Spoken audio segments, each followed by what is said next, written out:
Video देखने के बाद वीडियो के डिस्क्रिप्शन बॉक्स में वीडियो के घटक से संबंधित प्रश्न पूछे गए हैं। इन प्रश्नों को अपनी कॉपी में लिखकर हल करें। वीडियो के डिस्क्रिप्शन बॉक्स में एक गूगल फॉर्म की लिंक भी दी गई है। लिंक खोलकर इस फॉर्म को जरूर भरें।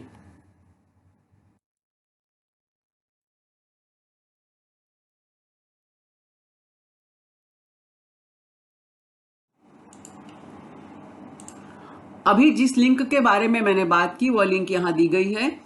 तो डिस्क्रिप्शन बॉक्स में यह लिंक आपको मिलेगी। इस लिंक को ओपन करें। लिंक के ऊपर इस तरह से आपको सूचना भी मिलेगी। अपना अभिप्राय नीचे दी गई लिंक में अवश्य व्यक्त करें। तो इस लिंक को जरूर खोलें। इसमें जो भी प्रश्न पूछे गए हैं उनके उत्तर आपको देने हैं।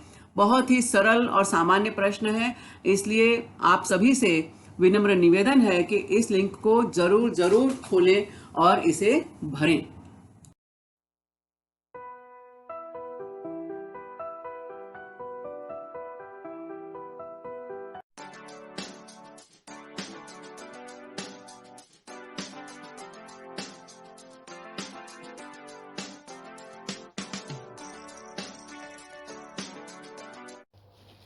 नमस्कार, प्रणाम, आदाब। कोविड-19 के प्रादुर्भाव की वजह से आज विद्यार्थी शाला में प्रत्यक्ष अध्ययन अनुभव लेने से वंचित हैं। बृहन मुंबई महानगर पालिका शिक्षण विभाग ने एक सराहनीय कदम उठाया, जिससे हमारा कोई भी विद्यार्थी शिक्षा से वंचित न रहे। और इस श्रृंखला के अंतर्गत हम अपने विषय के रोचक घटक लेकर, रोचक वीडियोस लेकर आपके सामने उपस्थित रहेंगे।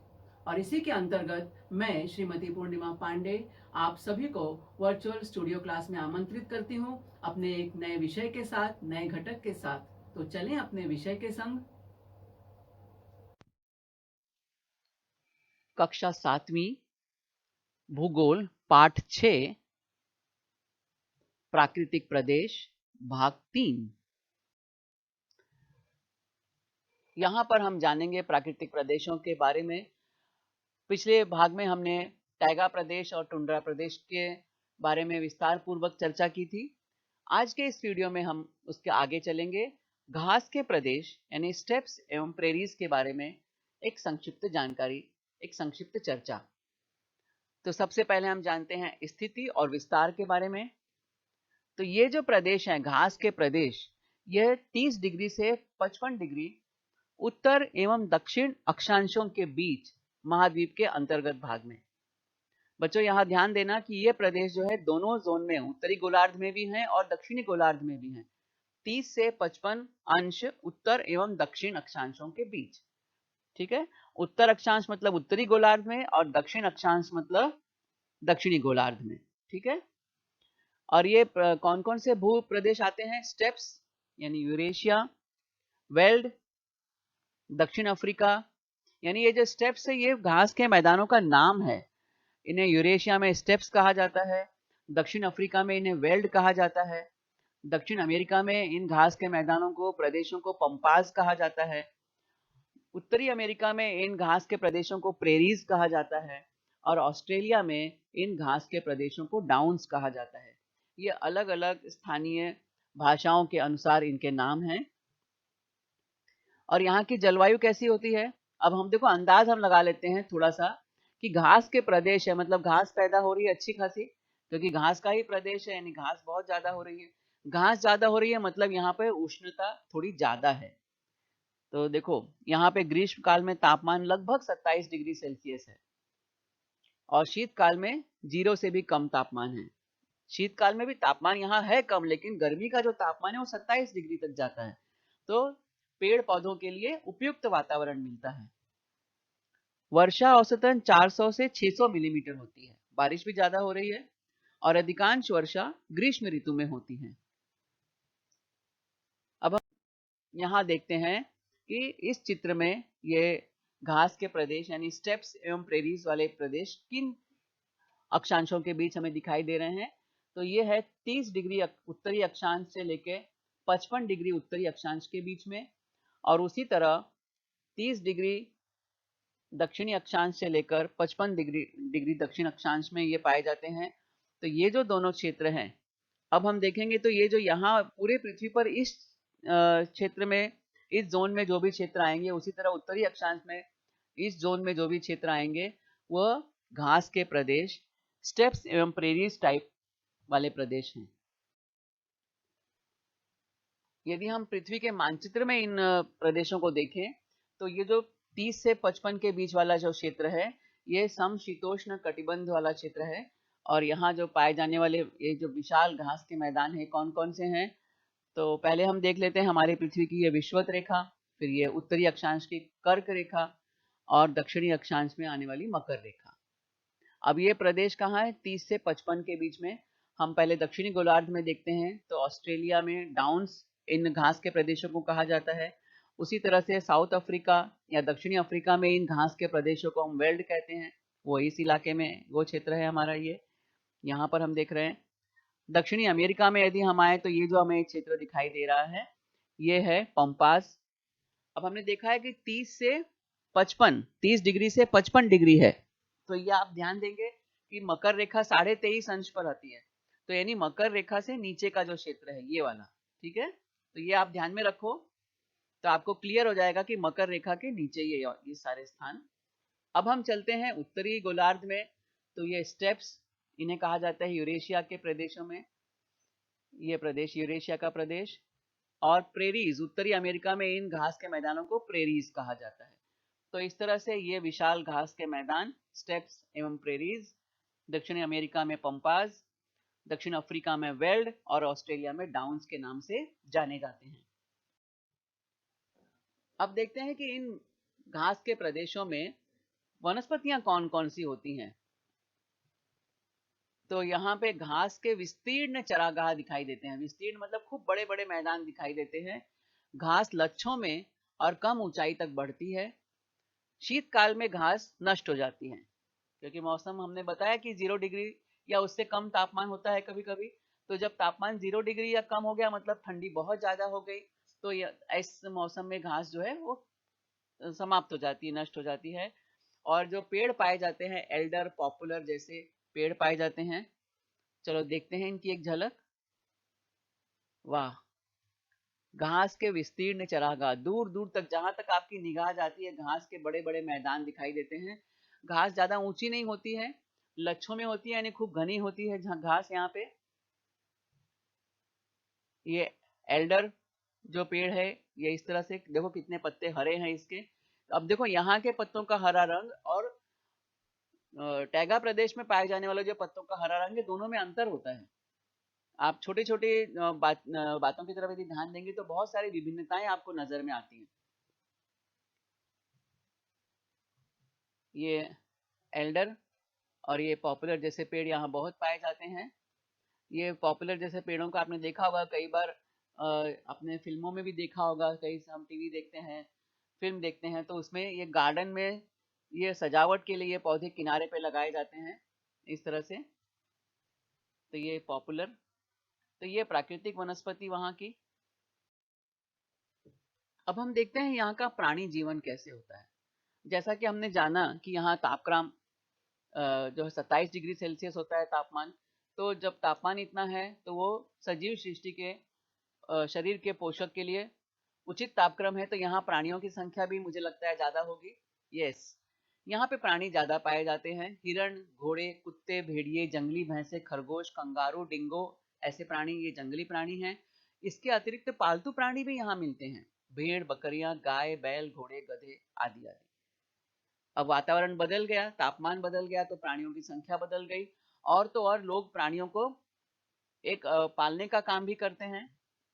ये हम देख रहे हैं डिंगो, जैसे हमारे यहाँ का कुत्ता दिखाई देता है वैसे वो उसी तरह का एक प्राणी दिखाई दे रहा है डिंगो। कंगारू, कंगारू केवल ऑस्ट्रेलिया में पाया जाता है, पूरी दुनिया में अन्य किसी भी क्षेत्र में कंगारू नहीं मिलते। और ये मादा कंगारू है। इसकी एक खासियत होती है कि मादा कंगारू के पेट में एक थैली होती है प्राकृतिक रूप से, और वो थैली में वो अपने छोटे बच्चों को रखती है उसमें। जब तक उसके बच्चे अपना स्वतः अपना भोजन बनाने लायक नहीं हो जाते, भोजन इकट्ठा करने लायक नहीं हो जाते, वो बच्चों को संभालती है और उन्हें अपना भोजन प्राप्त करना भी सिखाती है। तो ये माँ है। माँ चाहे इंसानों की हो, हमारी हो, आपकी हो, है ना। मम्मी हमेशा आपको कभी कभी गुस्सा करती है, डांटती है, कोई चीज सिखाती है। तो क्यों? क्योंकि उसे अपने बच्चों से प्रेम है, बच्चों की फिक्र है। उसी तरह जानवर भी अपने बच्चों की फिक्र करते हैं। तो माँ है, चाहे वो कंगारू की माँ हो, चाहे वो हमारी आपकी माँ हो। माँ को प्रकृति ने ऐसा ही बनाया है। ये है जंगली भैंसा। इसके अलावा हम देख रहे हैं भेड़ें, बहुत सारी भेड़ें दिखाई दे रही हैं, यानी भेड़ों को पाला जाता है। और ये है गाय। तो यहाँ पे हमने देखा कि पालतू प्राणी गाय, बैल, बकरियां, इनको पाला जाता है, भेड़ों को पाला जाता है।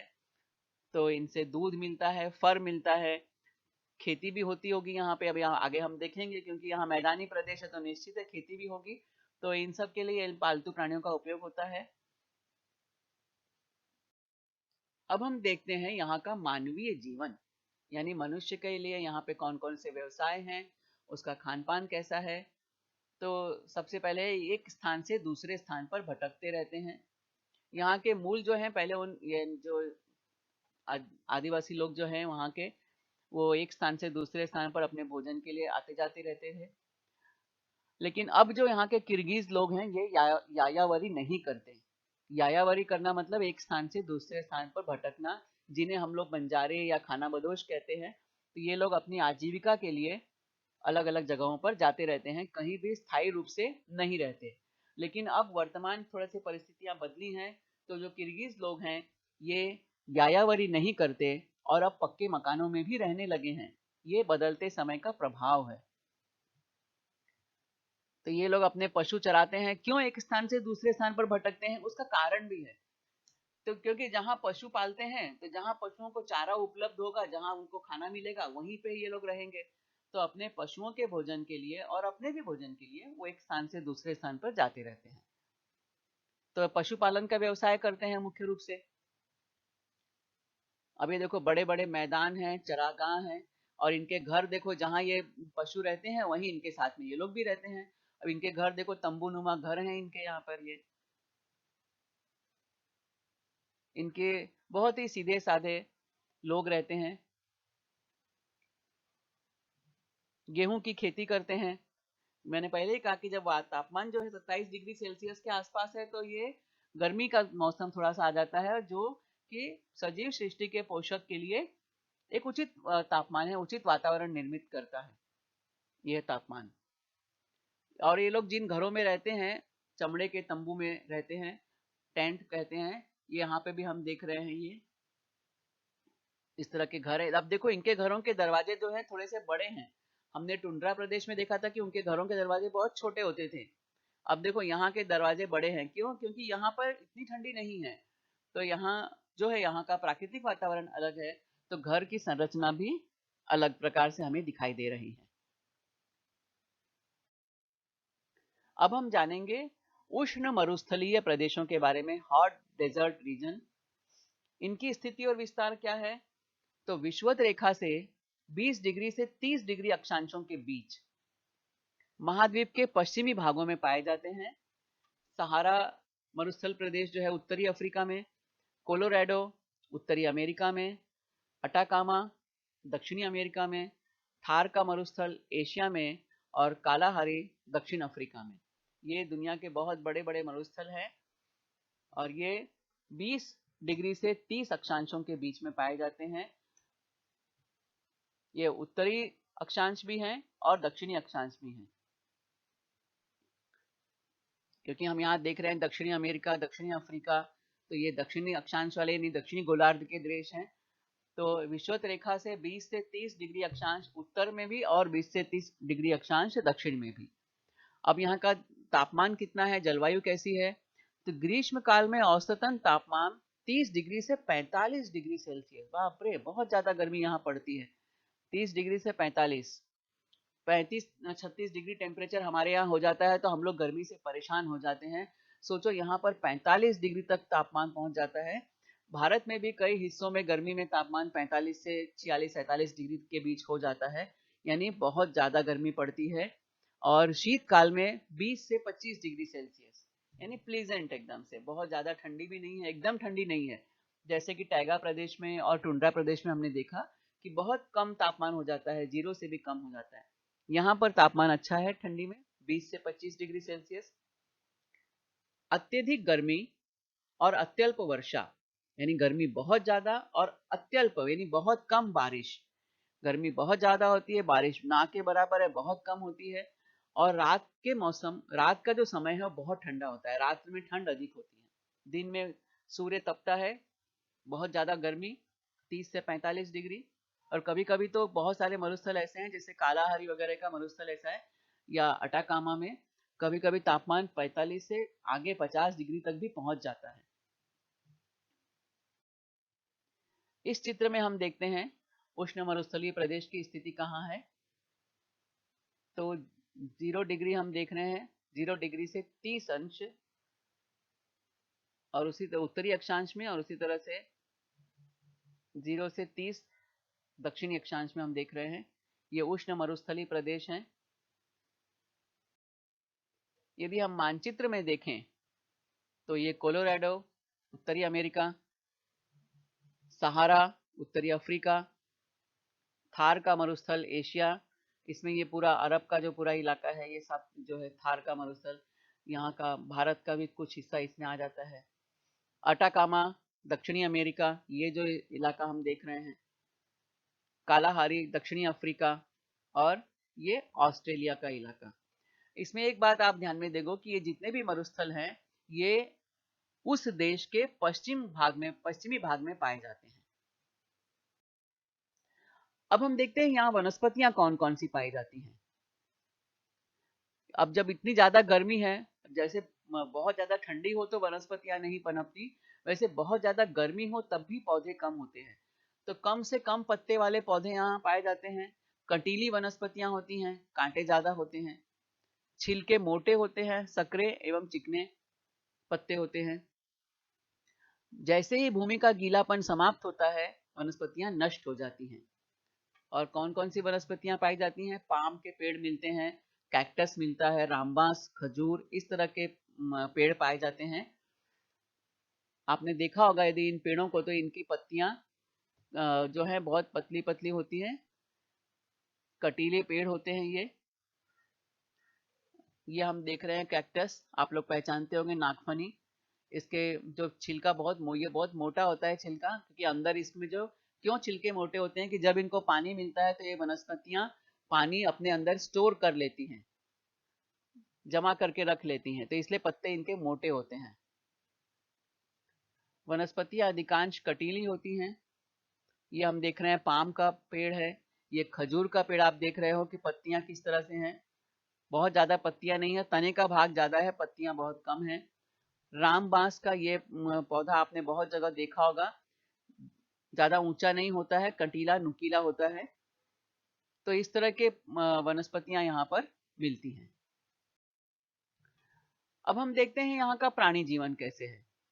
भोजन और पानी के बिना ऊंट जो है बहुत दिन तक रह सकता है। तो ऊंट एक प्राणी यहाँ बहुलता में पाया जाता है। भूमि पर प्राणियों की संख्या कम होती है, यानी जमीन के ऊपर रहने वाले प्राणी यहाँ कम पाए जाते हैं, क्योंकि तापमान बहुत ज्यादा होता है जमीन के ऊपर। तो ये प्राणी जो है उतना अधिक तापमान नहीं बर्दाश्त कर सकते, इसलिए जमीन के ऊपर कम प्राणी रहते हैं। दिन भर जमीन के नीचे रहने वाले प्राणी हैं यहाँ मिलते हैं ज्यादा, जो दिन में जमीन के नीचे बिल में रहते हैं और रात में ये प्राणी निकलते हैं, जैसे सांप, चूहे, गिरगिट, बिच्छू, इस तरह के प्राणी यहाँ पे हैं जो ज्यादा पाए जाते हैं। और पालतू प्राणियों में घोड़े, गधे, बैल, भेड़, ऐसे अन्य तरह के पालतू प्राणी भी मिलते हैं। तो सबसे पहले हम देखते हैं मरुस्थल का जहाज कहा जाने वाला ऊंट। ये अपने शरीर में एक बार पानी पी लेता है तो 30-30 दिन का पानी अपने शरीर में स्टोर करके रख लेता है। यानी एक दिन इसने भरपूर पानी, यदि एक ऊंट ने एक बार पी लिया है तो 20-25 दिन तक उसे पानी की आवश्यकता नहीं होती, यानी पानी नहीं भी मिलेगा तो उसका जीवन चल जाता है। इसके अलावा हमने देखा कि जमीन के नीचे रहने वाले प्राणी, यानी बिल में रहने वाले प्राणी, जैसे बिच्छू, है ना, गिरगिट, इस तरह के चूहे, सांप, ऐसे प्राणी पाए जाते हैं। ये मंगूस। और पालतू प्राणी तो बैल, गधे, घोड़े, ये मिलते ही मिलते हैं। अब हम देखते हैं कि इनका मानवीय जीवन कैसे होता है, इनका रहन सहन क्या है। तो बदाऊं, सहारा में पाए जाने वाले जो यहाँ के निवासी हैं उन्हें बदाऊं कहा जाता है। कालाहारी मरुस्थल में पाए जाने वाले लोग बुशमैन कहलाते हैं। और ऑस्ट्रेलिया के मरुस्थल में पाए जाने वाले जो व्यक्ति हैं, निवासी हैं, उन्हें एबोरिजिन कहा जाता है। और इनकी अनेक आवश्यकताएं अपने पशुओं से ही पूरी होती हैं। बद्दू या बदाऊं, जैसे मैंने कहा, सहारा मरुस्थल में पाई जाने वाली एक जनजाति। तो ये एक अरब मानव जाति है, यानी अरब प्रदेशों में पाई जाती है। सहारा का एरिया वही है। ये लोग पारंपरिक रूप से खानाबदोश जीवन व्यतीत करते हैं। मतलब एक स्थान से दूसरे स्थान पर भटकते रहते हैं, जाते रहते हैं अपनी आजीविका की तलाश में, भोजन की तलाश में। एक स्थान पर टिक कर नहीं रहते। और ये अधिकतर कहाँ पाए जाते हैं? जॉर्डन, इराक, अरबी प्रायद्वीप यानी अरब जो पूरा कंट्री है, और उत्तर अफ्रीका के रेगिस्तानी क्षेत्रों में मिलते हैं। ये बदाऊं, सहारा मरुस्थल में पाए जाने वाले लोग, उन्हें बदाऊं कहा जाता है। ये बुशमैन, कालाहारी मरुस्थल में पाए जाने वाले जो रहने वाले जो लोग हैं वो बुशमैन कहलाते हैं। ऑस्ट्रेलिया के जो मरुस्थल में रहने वाले लोग हैं, उस क्षेत्र में रहने वाले लोगों को एबोरिजिन कहा जाता है।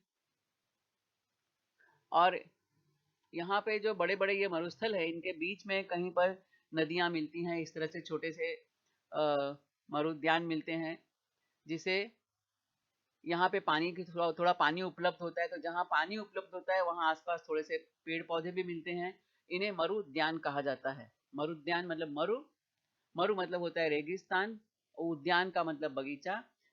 रेगिस्तान में पाए जाने वाला जो बगीचे का स्थान है, जिसे इंग्लिश में हम कहते हैं ओएसिस और हिंदी में कहते हैं मरुद्यान। तो इन मरुद्यानों के आसपास जो घाटियां होती है, स्थान होता है, वहाँ पे छोटी छोटी बहुत खेती भी की जा सकती है और खेती की जाती है। तो यहाँ जो मुख्य रूप से फसलें हैं, हमने देखा फसल मतलब जो यहाँ की पैदावार है, खजूर होता है यहाँ पे बहुतायत रूप में। और खजूर के पेड़ बहुत पाए जाते हैं। अब अगला प्रदेश हम देखते हैं घास के प्रदेश, यानी सूडान टाइप में। घास के दो प्रदेश देखे थे हमने, स्टेप्स एवं प्रेरीज और सूडान। तो अब हम यहाँ देख रहे हैं घास के प्रदेश सूडान टाइप में। इनकी स्थिति और विस्तार क्या है, चलो देखें। ये विषुवत रेखा के उत्तर और दक्षिण में 5 डिग्री से 20 डिग्री अक्षांशों के बीच में पाए जाते हैं। अफ्रीका में इन्हें सवाना कहा जाता है। अब 5 डिग्री से 20 डिग्री मतलब विषुवत रेखा के पास का इलाका है। तो यहाँ पर इन्हें अफ्रीका में इन घास के प्रदेशों को सवाना कहा जाता है। ऑस्ट्रेलिया में इसे क्वींसलैंड कहते हैं। अफ्रीका के दूसरे एक इलाके में दक्षिण पार्कलैंड, लैनोज और कंपोज। दक्षिण अमेरिका में इसे लैनोज और कंपोज कहा जाता है इन घास के प्रदेशों को। और यहाँ तापमान कितना होता है? तो ग्रीष्म काल में तापमान लगभग 35 डिग्री सेल्सियस और शीतकाल में तापमान 24 डिग्री सेल्सियस। यानी देखो, तापमान ज्यादा होता है यहाँ पर, बारिश बहुत ज्यादा होती है। 250 मिलीमीटर से 1000 मिलीमीटर तक बारिश होती है। ग्रीष्मकाल उष्ण एवं नम होता है बहुत। शीतकाल गर्म और शुष्क होता है। यहाँ पाई जाने वाली वनस्पतियां कौन कौन सी हैं? तो यहाँ ऊंची एवं सघन घास मिलती है। बारिश बहुत ज्यादा होती है, गर्मी बहुत ज्यादा पड़ती है, यानी गर्मी भी है, पानी भी है। तो वनस्पतियों के लिए माफिक ये है, उचित अनुकूल वातावरण है। तो यहाँ पर बहुत सघन घास होती है। घास लगभग 6 मीटर ऊंची होती है, जिसे हाथी घास या एलिफेंट ग्रास भी कहा जाता है। विरल वृक्ष और पेड़ फुनगी की ओर छाते के आकार के दिखाई देते हैं। यानी पेड़ बहुत ऊंचे ऊंचे होते हैं, और जैसे छतरी हम खोलते हैं बारिश में तो कैसे छा जाती है, एक डंडी नीचे होती है और ऊपर की तरफ पूरे छतरी जैसा आकार बन जाता है। तो इस तरह के पेड़ यहाँ पाए जाते हैं। बेल, बेर, रामबांस, अनानास, कैक्टस।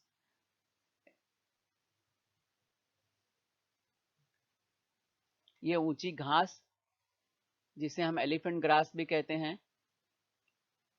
ये एलिफेंट घास मतलब हाथी की घास नहीं है, लेकिन जैसे हाथी एक विशालकाय प्राणी होता है, वैसे ही यहाँ की घास जो है बहुत ऊंची और बड़ी होती है, इसलिए इसे हाथी घास या एलिफेंट ग्रास कहा जाता है। ये हम देख रहे हैं बबूल, ये अनानास, रामबांस,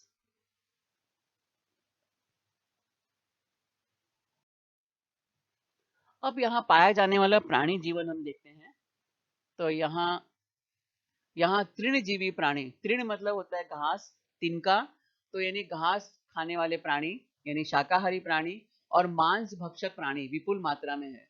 अब जब घास खाने वाले प्राणी हैं तो उन प्राणियों को पर जीवन जिनका निर्भर करता है, ऐसे मांस भक्षक प्राणी भी यहाँ बहुत ज्यादा पाए जाते हैं। और इन प्राणियों को प्रकृति ने चपल पैर दिए हैं। चपल मतलब इनकी गति बहुत तेज होती है, चपलता इनके शरीर में बहुत होती है, और बहुत तेजी से भागने वाले प्राणी, दौड़ने वाले प्राणी होते हैं ये। शरीर पर इनके रंगीन धब्बे और पट्टे होते हैं। अब देखते हैं कौन कौन से प्राणी हैं, जैसे सिंह, चीता, लकड़बग्घा, भेड़िया, जिराफ, जेब्रा, हाथी, गेंडा, जंगली बैल, भैंसा, कंगारू, एमू। इसके अलावा अनेक प्रकार के अन्य प्राणी भी पाए जाते हैं, बहुत सारे प्राणी यहाँ पाए जाते हैं। यहाँ हम देख रहे हैं जिराफ है, जेब्रा है, शेर है, हाथी है, गेंडा है। इसके अलावा भी अन्य प्रकार के प्राणी पाए जाते हैं। अब यहाँ चित्र में हमें एक प्राणी दिखाई दे रहा है, ये एस्किमो दिखाई, ये सॉरी एस्किमो नहीं, क्या बोलते हैं, पेंगुइन दिखाई दे रहा है। ये प्राणी यहाँ पे नहीं पाया जाता है, ये पाया जाता है ध्रुवीय प्रदेशों में, टुंड्रा प्रदेश में।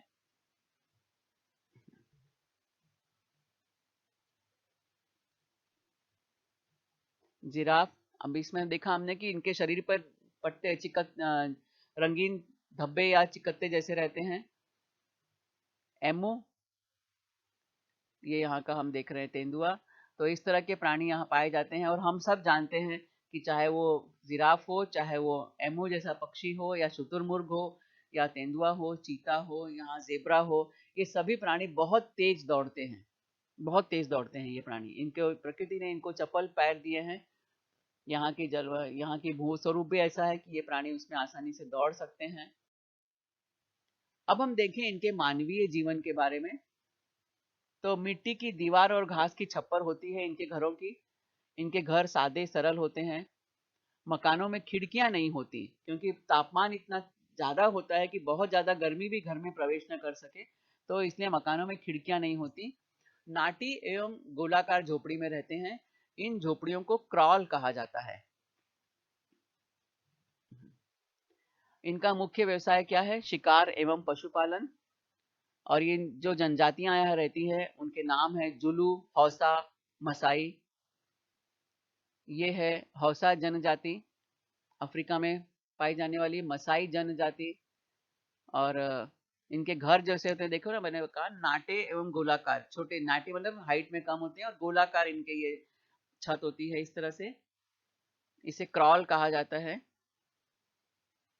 और शिकार करना इनका मुख्य व्यवसाय है। पशुपालन करते हैं, क्योंकि पशुओं को खाने के लिए भरपूर घास वगैरह उपलब्ध होती है, तो पशुपालन करते हैं और शिकार करते हैं।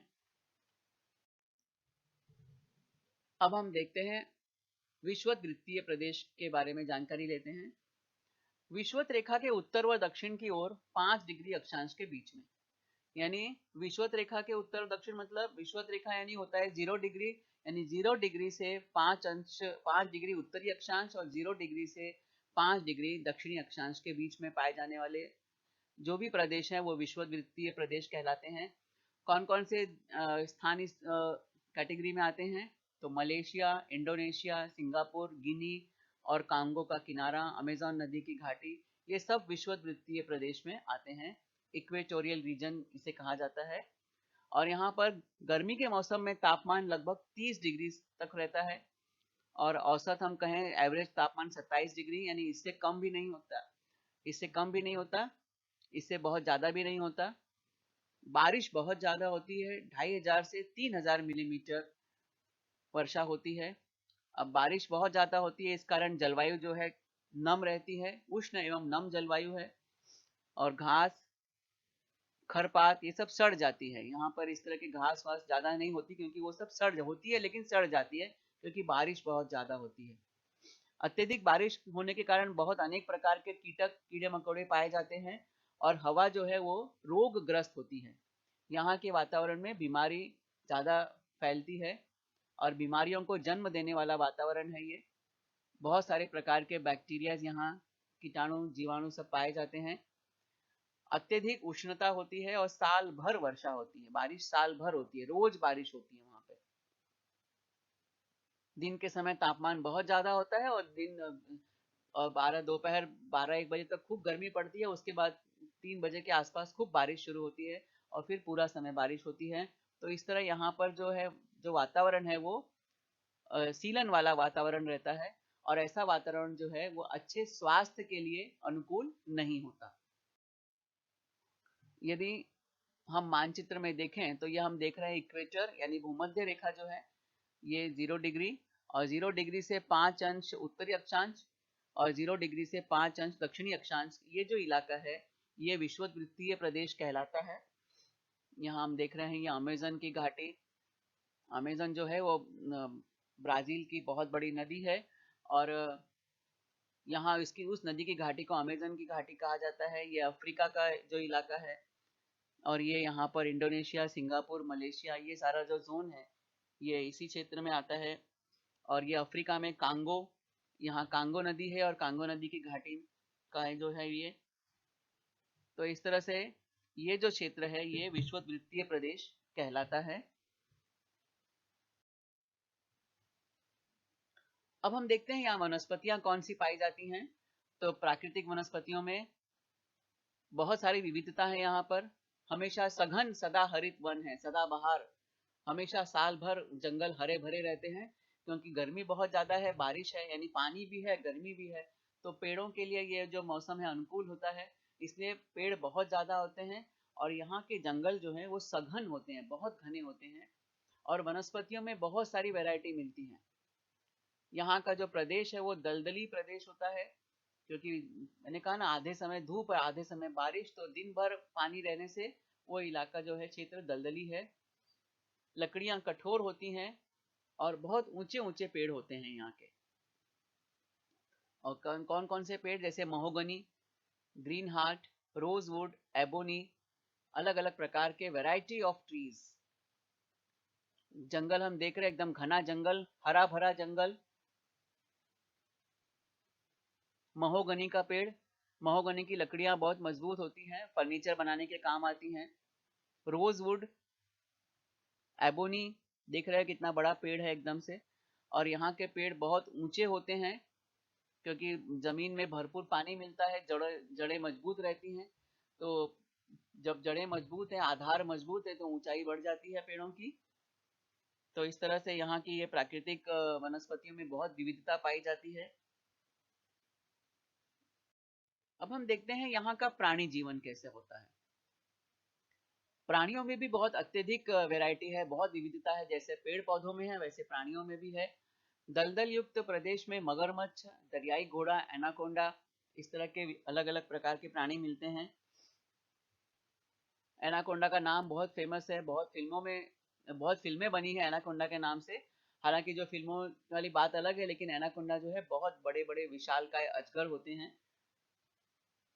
से मक्खी, से आधा त है पूरा स है, से मक्खी, ये विषैली मक्खी होती है और ये इन दलदली प्रदेशों में पाई जाती है।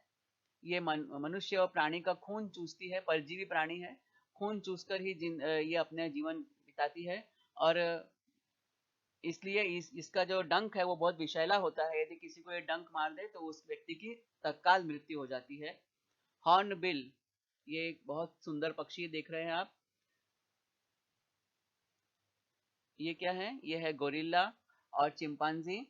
ऐसे अनेक प्रकार के अलग अलग प्राणी यहाँ पर पाए जाते हैं। आपने कक्षा 5वीं में जब हमने पढ़ा था ऐसे बने हम, यानी परिसर अध्ययन में, तो परिसर अध्ययन में हमने गोरिल्ला और चिंपांजी जैसे प्राणियों के बारे में पढ़ा है। अब हम देखते हैं यहाँ का मानवीय जीवन कैसा होता है। मानव बस्ती बहुत कम होती है। लोगों का जीवन प्रकृति पर निर्भर होता है। आदिवासी जनजाति के लोग वृक्षों पर मकान बनाते हैं, अब विचार करो बच्चों के वृक्षों पर मकान क्यों बनाते हैं, सोचो, फिर मैं आपको बताती हूँ, लेकिन थोड़ा सा अपने दिमाग पे भी जोर डालो। और जो यहाँ के आदिवासी लोग हैं इन्हें पिग्मी, बोरो, इंडियन सेमॉग ऐसे नामों से जाना जाता है। ये है पिग्मी लोग, ये है सेमॉग। और ये घर देखो, ये लोग पेड़ों पर घर बनाते हैं, जमीन पे इनके घर नहीं होते। हमारे घर कैसे जमीन पे बनते हैं, इनके घर हम देख रहे हैं पेड़ों पर बनते हैं। क्यों? क्योंकि जैसे हमने देखा कि यहाँ बारिश बहुत होती है, दिन भर बारिश होती है, जमीन दलदली है, तो दलदली जमीन होने से जो जमीन में स्थिरता या मजबूती चाहिए वो नहीं रहती है। यहाँ के पेड़ बहुत मजबूत होते हैं, तो ये लोग ऊंचे ऊंचे पेड़ों पर अपने घर बनाते हैं। इन्हें ट्री हाउस कहा जाता है। और इनका जो मुख्य जो व्यवसाय है वो शिकार करना। प्रकृति पर इनका जीवन निर्भर है, जंगल से गोंद इकट्ठा करना और जंगल से शहद इकट्ठा करना। इस तरह से जंगल पे आधारित जो भी इनका व्यवसाय हो सकता है वो व्यवसाय ये लोग करते हैं। तो इस तरह का इनका मानवीय जीवन हमने देखा। तो हमने अपने प्राकृतिक प्रदेशों के बारे में जानकारी प्राप्त की।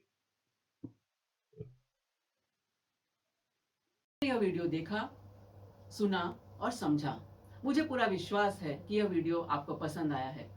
इसे अधिकाधिक देखें, लाइक करें, सब्सक्राइब करें, अपने साथियों के साथ शेयर भी करें। आपके सुझाव और आपके कमेंट्स नीचे कमेंट्स बॉक्स में अपेक्षित हैं। कृपया हमें इनसे जरूर अवगत कराएं। तो मिलते हैं अगले वीडियो में किसी नए विषय के साथ, किसी नए घटक के साथ। तब तक धन्यवाद।